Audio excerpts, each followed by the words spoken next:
I'm not as worried about this one, to be honest, especially early on in the season with teams like Manly, where it's clear they have so much attacking arsenal up their sleeve that they're looking very, very good early.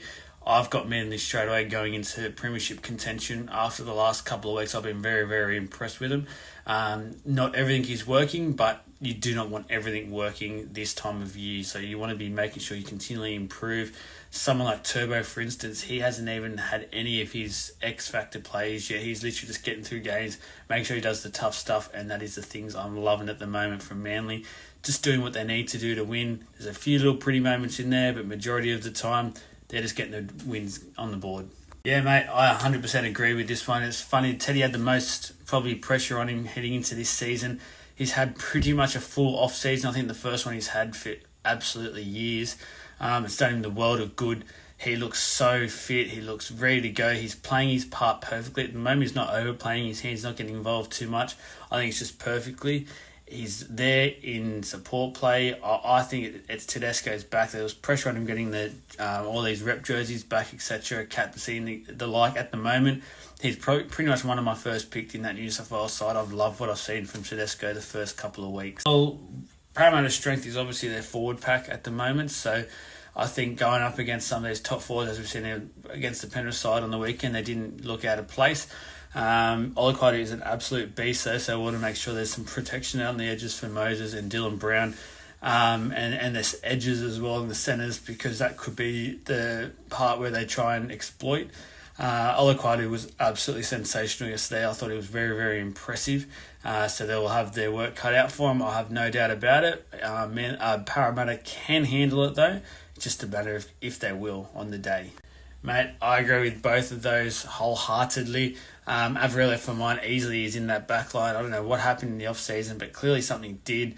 Maybe Wayne was really making something of pre-season trials, and the fact that Tessinu did play so well. But for mine, you've got different qualities to play. Avril is easily a better player than Tessinu for mine. And you just got to, especially early on, I feel like you got to give those guys the chance to show it. But we don't know what's happening in the off-season. Maybe there was some behaviour issues or something like that, so maybe he had to make an example out of him. For Katoa, so impressed with Katoa. He obviously didn't even make the round one team, so that's already a lot of pressure for a young kid who was battered a lot last year, wasn't really finding his place in first grade after having massive raps put on him. But I think like yesterday, without his main playmaker, who went off after about 20 minutes with a HIA, lost his hooker for a few minutes as well for a HIA. I thought he stood up tremendously yesterday.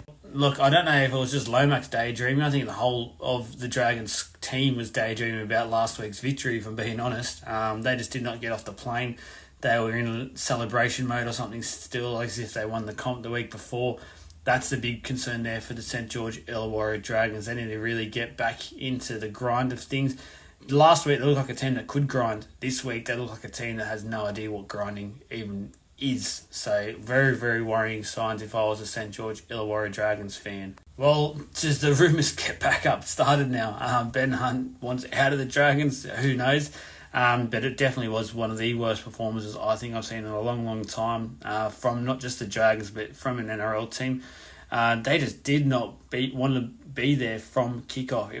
I was waiting for them to keep just to get into the swing of things, especially when they had that chance where JMK was off.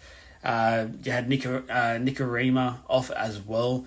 I thought that was a really good time for them to sort of push a button and off they go, and they just didn't. They just wanted to stay there, and as I said, it just did not seem like they got off the plane. They were still on the plane. They didn't want to be at Redcliffe at all, and the Dolphins just made an absolute example of the St. George Illawarra Dragons.